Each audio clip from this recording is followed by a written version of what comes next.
There's never a dull moment when it comes to Minnesota sports. Whether it's positive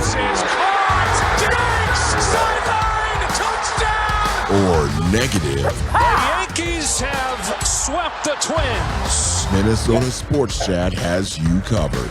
Talking nothing but Minnesota sports all year long. It's time now for the soon-to-be award-winning, if only in his own mind, Minnesota Sports Chat with your host, Ross Brendel. Yeah, here we go. Welcome inside edition number 173 of the soon-to-be award-winning Minnesota Sports Chat. Minnesota Sports Chat is available on Apple, Spotify, or wherever you get your podcasts. And you can now see my ugly mug and the beautiful faces of the guests on this pod on YouTube. Just search my name, Ross Brendel, or Minnesota Sports Chat. Purple Insiders and Bring Me the News' Brian Murphy in moments on the Vikings and the Twins and some other shenanigans. But before that, you know the drill. Please, I implore you, rate and review this podcast on Apple and Spotify. And please, perhaps the best thing you can do, tell your family and friends all about this podcast. Word of mouth is still big and means a lot to me. That would be much appreciated. So thank you so much in advance for doing that. Mr. Murphy, aside from passing you in the hallways from time to time at Hubbard Broadcasting and interacting on that Twitter machine, this is the first time I've had a chance to do anything with you in some form of a professional capacity. So thank you for making time for me. Yeah, no problem, Russ. I know you've been a big fan and supporter and interactor on Twitter, so all good. It's a Friday morning. Well, we're going to talk Vikings and Twins, but then I'm going to have some fun with you at the end. So I think we'll start with Team 1A in town, which is always the Minnesota Vikings, whether they're 13-4 or 4-13. I know you're doing work at Purple Insider. You've covered the Vikings. General thoughts and opinions on the 2023 Minnesota Vikings as camp gets set to fire up here. For me, I think this might be one of the most unsure seasons that I've kind of looked into. I'm really not certain what this team is going to be. I think last year I had a pretty good idea that they were going to be a playoff contender. Of course, all eyes were on new coach Kevin O'Connell and what his impact was going to be. And then the season took off and became this unbelievable fairy tale of magical finishes and incredible feats and drama. And then they ultimately lost in the first round of the playoffs, which is kind of what I thought they would do in August. But this season, I don't know. They didn't get markedly better. They peeled off some pieces. They added a few pieces. But I don't think anybody believes they're going to be able to catch lightning in a bottle the way they did week after week in 2022. And I don't see 13 victories on the horizon. This is probably a team that's going to scrap for 9, maybe 10. But what I'm really intrigued by is the shifting dynamics of the NFC North. We have, for the first time in 15 years, Aaron Rodgers is no longer in the division. You have Jordan Love taking over in Green Bay. You have Chicago that seems to be ready to explode because of their draft capital and how they tanked last season to set the table for future success. And now you've got the Detroit Lions, who suddenly seem to be a national darling because of the antics of Dan Campbell and what they were able to do last year, despite a 6-game losing streak early in the season, how they got hot late and basically snuffed out the Packers on that final Sunday night and, put Aaron Rodgers on the path to moving on to New York. So I really am going to be curious more about how the division shapes out in the first couple of months of the season than the Vikings, because I kind of feel like we know what the Vikings are. We're pretty familiar with who they are, especially at quarterback. Now with O'Connell in his second year, the offense is pretty much unchanged. Can they improve defensively? I want to see how the rest of this division shakes out. On the division, you're a Michigan guy, I believe, still at heart. Could this actually finally be the year of the Detroit Lions, the year of the cat, so to speak? Could this be it?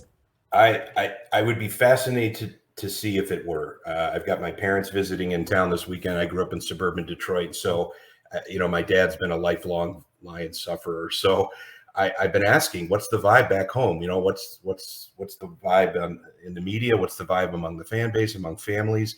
I think there's trepidation and cautious optimism, mainly because Lions fans aren't like Vikings fans who have been tortured by awful defeats and really dramatic self-inflicted wounds. The Lions have just been horrible. So there's really not a lot to measure it against. And I get the feeling there's a certain sect that are waiting for the other shoe to drop, that this is a franchise and a team that cannot handle heightened expectations, because even if there's been a whiff of those over the years with Calvin Johnson or the Joey Harrington era, all those Matthew Stafford misfires, they couldn't get it done then. This is a team that didn't make the playoffs. They knocked the team out of the playoffs in week 17, but they didn't make the playoffs. But they were kind of a popular Hard Knocks edition last offseason. So I think there's a sense that if this is indeed not the year, it could be a year on the road to the year. And again, because I think there's a sense that the Vikings are descending and the Packers are certainly descending, that this is a time for Detroit and Chicago to step up. So I'd love to see what it would be like if they were 10-2 and what that town would be like going into, like, say, a meaningful Thanksgiving game where it's actually a great game as opposed to foisting another horrible game on the rest of the country. You have an interesting perspective here with your perspective. You mentioned your father's perspective, the family perspective. I don't know if you can draw a true comparison here, but I do love the question. What is tougher on a fan? Being somebody like the Vikings, who historically every 8 to 10 years go to an NFC Championship game, all those Super Bowl appearances back in the late 60s, or 70s, into the 70s? Or is it tougher being a Lions fan where in general there's just never really any hope? What is tougher on a fan? My opinion would be suffering for 65 years of mediocrity at best, and falling face first for most of them. That to me would be harder. Now, you're right, I do have an interest. I grew up a Lions fan, moved here professionally, and started covering the Vikings. So I don't have the battle scars that fans do here who grew up and had to endure the 4 Super Bowl losses and the subsequent NFC Championship game losses.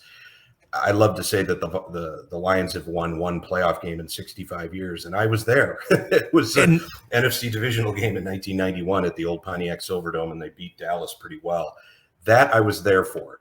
I personally feel like if you've never really enjoyed any kind of success or put yourself in a position to have some of the epic failures the Vikings have, I think that would be tougher because you're not relevant and you're a laughingstock. And I would rather, I'd rather make my appearance at the dance than never go at all. And I think, with Vikings fans, obviously they've had so many defeats that have really been soul crushing. However, they are perennially contenders. I mean, for every 3-13 season they've had, and they haven't had very many, they always bounce back. You never go 5-6 years without a playoff berth or being in the conversation. So I would say the Vikings' resiliency over the last 50 plus years as being usually a playoff contender would be a more enjoyable experience. And I don't know how many times you have to get to that front door before you eventually kick it open and walk through the door to your championship or knock it down and break through.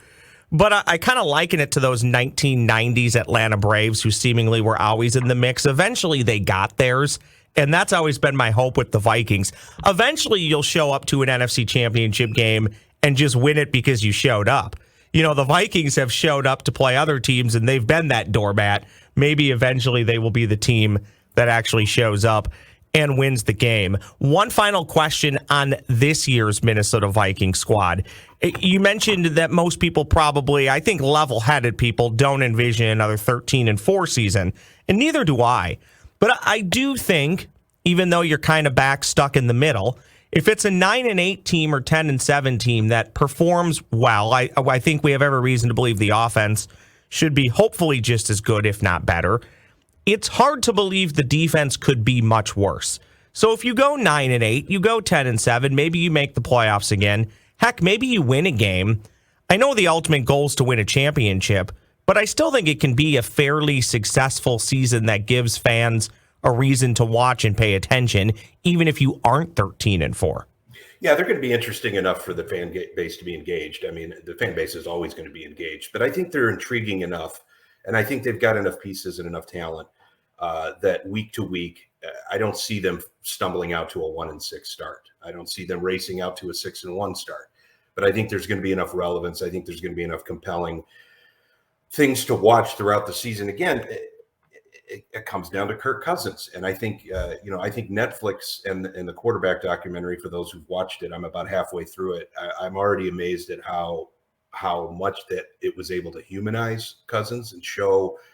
I think we all kind of knew how tough he was because of his durability and how many games he starts. But I think he may have taken some of the edge off of the fan base's skepticism of him. He still needs to deliver. He's still corny dad guy wearing plaid and making dad jokes. But I think this documentary's done something I didn't think was possible, which is frame Cousins more in a positive light. And look, the Vikings still haven't resolved what they're going to do with him yet. I mean, he's playing out his contract. If he has another big season, he's going to cash in again. Are they going to, pony up for a 35-year-old? Or are they going to start over again? There's a lot at stake for Cousins. There's a lot at stake for the new front office and the new regime, the second-year regime. I think that's going to be compelling enough to carry through a season in which, again, I think you're going to have a lot of eyes on Chicago and Detroit more so than Minnesota and Green Bay. But look, they won 13 games in dramatic fashion and then kind of face-planted against the Giants. And I guess it was an okay season, but again, at the end of the day, they probably should have beaten that Giants team at home. And then you can say you have a successful season. So if they go 9-8 and somehow win a playoff game, you can almost say that's going to be more successful than last year was, even if the statistics or the numbers aren't quite as entertaining. Look, you're never going to have a Buffalo game again. You're never going to have a historic comeback against Indianapolis all in one season again. You're never going to have the double doink in London against New Orleans. I mean, every game last season came down to somebody making a play, something weird happened. I don't think you can count on that level of drama this season, but I don't think it's going to be any less intriguing to see where this team comes out. Brian Murphy is the guest on edition number 173 of Minnesota Sports Chat. Find him on that Twitter machine at @MurphMedia_. That's at @MurphMedia_. Could also find his work at Purple Insider and Bring Me the News. Well, let's transition to a quick hit on the Minnesota Twins. I just want to get your opinion on something. I don't remember the exact date or exactly how it all transpired, but I remember the moment the Twins kind of went into this 3-year malaise. It's when they blew a game against the Pittsburgh Pirates in a 3-game series, and this was a more awful version of the Pittsburgh Pirates than the one we're seeing now, even though they've kind of reverted back to being the Pittsburgh Pirates. This was in that COVID season. The Twins kind of squandered a game early in the year against the Pirates, and Murph, it just hasn't been the same. This is a team that's now been under 500 for basically the last 3 years. They're floating around 500 again this year. I still think they're going to win the division. It may be more by default than anything else. But it's not easy to look and say it's this person's problem or it's this person's problem. It's that player's problem. It's a whole organizational thing to me, Murph. Have you ever been around a team or seen a team on any level? And maybe I'm overstating it, but it just literally seems like this organization has gone through the motions now for 3.5 years. It never gets super thrilling. It never hits rock bottom. It is just this even keel, right around 500. Oh, well, if we win, great. If we lose, we'll go get them tomorrow.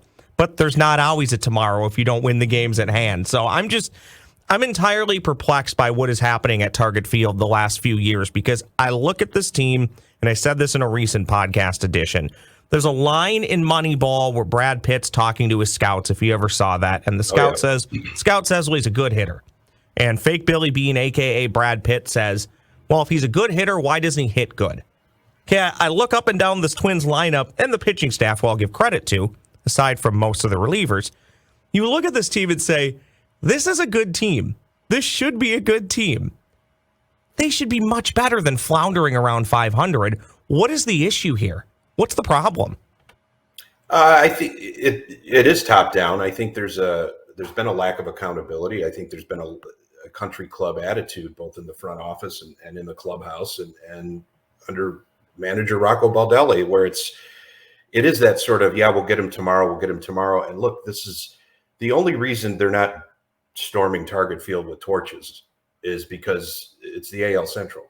If the Twins were in the AL East, they'd be laughed out of town right now. But the fact is, look, nobody's going to win the American League Central. Somebody's going to end up with more wins in the American League Central. That's a great way of putting it. I just don't see anybody emerging and beating anybody in a best-of-5 series, anybody from the AL East. So it seems like, yes, the Twins are probably going to backpedal into another division flag, and they're going to drag that 18-game postseason losing streak into the press conference and, again, explain this isn't all our baggage. This is 20 years old. We've got our team. Just go out and win game one. That's all you just that's what they need to do to solve that. But you're right, it's a pretty uninspiring bunch. It's the hitting issues are systemic. It's been talked about ad nauseum throughout the season that their approach isn't working.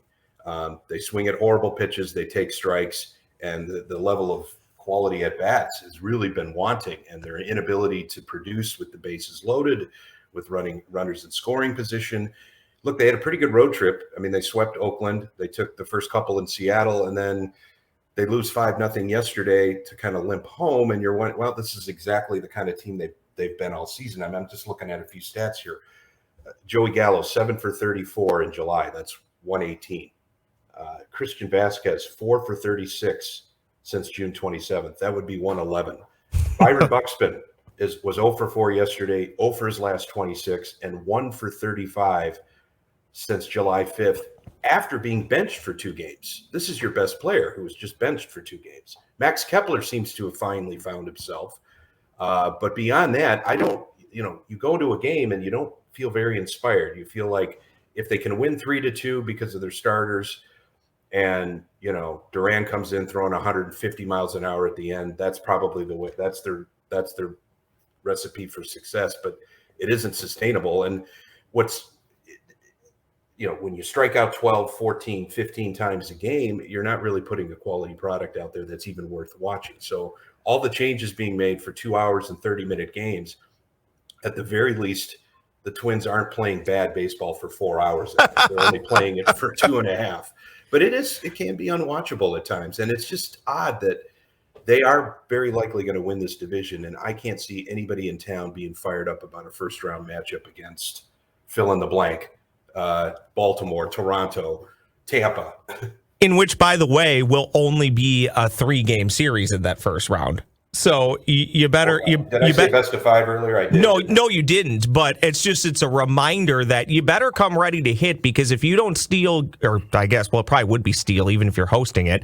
If you don't win game 1, well, then you're already looking at 19 playoff losses in a row, and it's really easy to see how that turns into 20 and your season's over. So at some point, the lineup has to stabilize itself a bit, but we're 4 months into the season. So there's really no reason to believe that it will. Very quickly on stats and sabermetrics and all that fun stuff, I'm a firm believer in having all the data. You can use it, but you have to pair it with the human element and how guys are reacting that day, maybe how the manager feels, maybe how certain players actually hit against a certain pitcher. All you need to know about the OPS plus stat, Murph, is that it says Joey Gallo is a better than league average hitter. If Joey Gallo is a better than league average hitter, then why isn't he a better than league average hitter? Correct. We're never Billy Bean would say. Correct. We're never looking at that stat again if he is a better than league average hitter. All right, very quickly, we are recording this on a Friday morning, July the 21st. I am just crushing some coffee this morning, some Perfectus blend. A quick caffeinated shout out to my friends at Beans Coffee Company for supporting Minnesota Sports Chat. Beans Coffee Company, they truly do have a blend for everybody. Light roast, medium roast, dark roast, you name it, they have it. Check out all the blends at coffeebybeans.com. That's coffeebybeans.com. There you can order by the bag, or you can even set up a subscription, have it delivered to you weekly or monthly. It's simply delectable, and it's simply that easy to do. Coffeebybeans.com. Use the promo code SportsChat. That's SportsChat, and you'll save at checkout. They also ship for free on all orders of $35 or more. That's coffeebybeans.com. promo code SportsChat. All right, Murph, I'm going to give you 5 filler questions. It is a game inspired. Well, that's not how we say game. It's not a game. It's a bit inspired by Phil Mackey from Score North, hence the name 5 filler questions.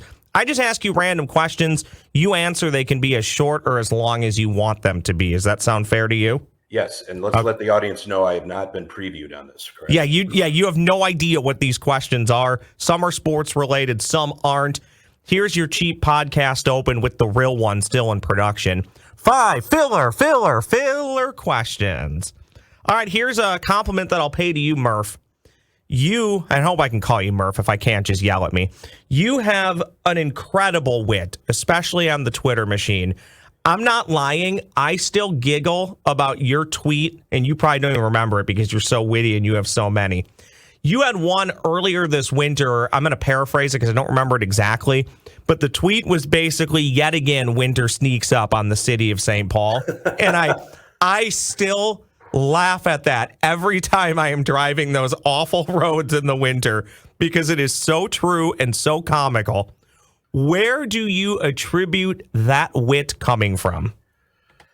Oh, well, definitely my family's. I grew up in fortunate growing up in suburban blue-collar Detroit with my father and my mother, both large, extended Irish Catholic sports fanatic, movie fanatic, television show fanatic, music fanatic, work hard and play hard fanatics. So since I was a little kid, have been surrounded by people one-upping themselves, self-deprecating humor, sarcasm, both in the households, on the screens.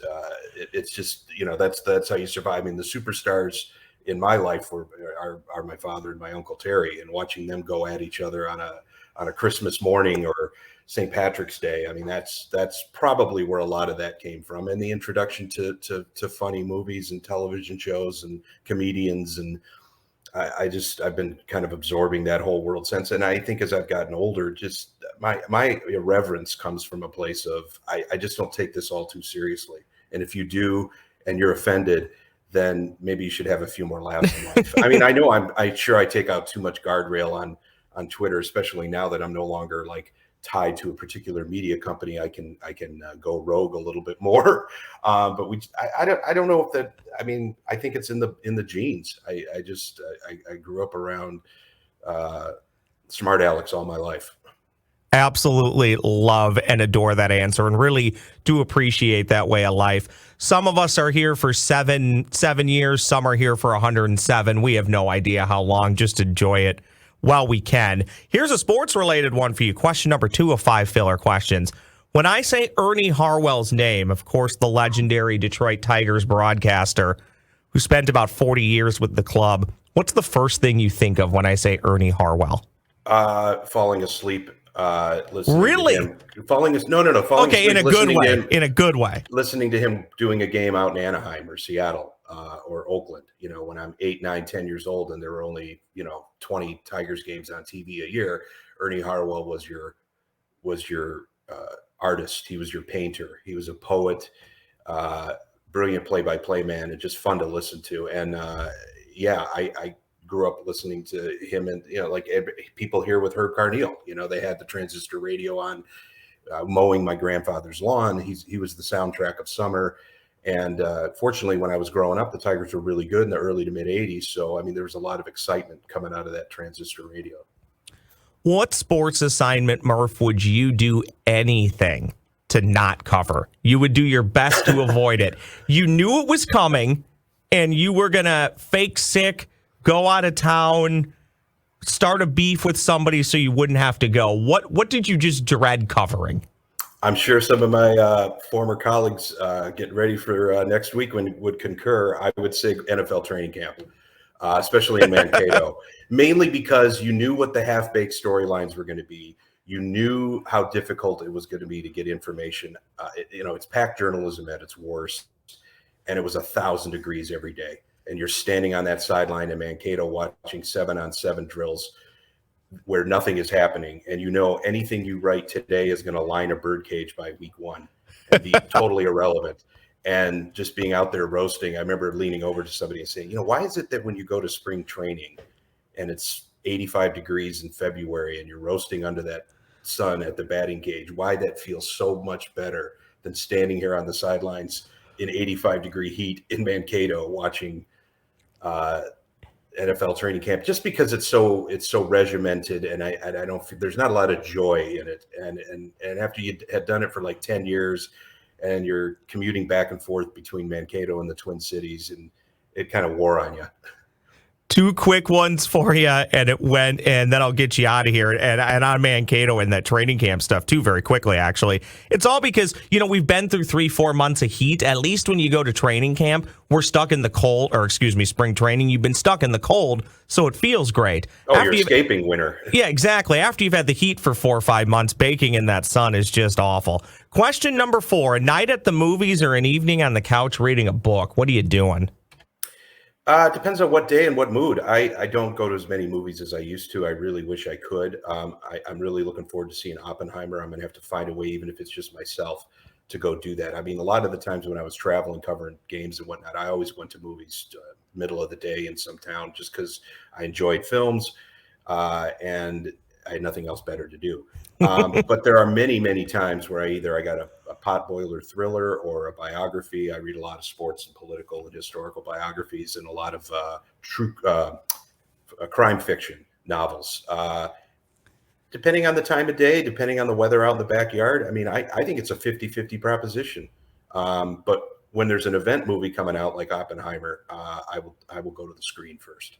Love that. I still think going to a movie is the closest thing you'll get to like a mini vacation or a mind-altering experience without actually taking any drugs. You can just shut off from the world and be in the movie theater for an hour and a half to 3 hours. Final question for you, then we'll wrap this thing up. Think long and hard about this one. You can get controversial or comical, however you want to take it. What does the state of Michigan do better than the state of Minnesota? Or what does the state of Minnesota do better than the state of Michigan? Oh, wow. I always say I'd love to move all my friends and relatives from Michigan here because I love living here. But I miss the Detroit, Michigan mentality, which has got a little bit more of an edge to it, a little bit more of a there's not as much passive aggressiveness in Detroit or Michigan, where here it rains. Yes, it does. I don't know. I used to always say, like, well, Minnesota has 10,000 lakes and Michigan has 5 really big ones. So I love both places. I think there's a great sports market. There's a great Midwest kind of hardworking immigrant background mentality. There's a lot of similarities between the Twin Cities and Detroit and Michigan and Minnesota. But after being here for 23 years, I think Minnesota's home. I'm a huge fan of the Michigan left. I think we should all adopt that all throughout the world. That's fascinating. It does not exist anywhere else. And I don't know the history of that engineering design, but for those who don't know, there are very few intersection left turns in Michigan. You go past the intersection, you make a left and a U-turn, and that is the Michigan left. I love it. And you can actually watch YouTube videos on the Michigan left if you need to do that to familiarize yourself more. Murph, very quickly, where can people go to find more of your outstanding work and that charming wit on Twitter? At Murph Media _. And I'll be cranking up some work for Matthew Collar's Purple Insider vertical and bring me the news as training camp gets rolling here next week. Thank you for doing this, Murph. We ran a bit longer than I told you we would, so I appreciate that. And tell your family I'm sorry for doing that to you. All good. They're just drinking coffee. Perfect. This is Brian Murphy again at Murph Media _ on the Twitter machine. That'll do it for edition number 173 of Minnesota Sports Chat. We have Patrick Royce on the horizon, some other things I'm working on as well. By the way, Arena Football League back in Minnesota starting in 2024. Bring back the Pike. Bring back the Pike. We'll talk next week. Thank you so much.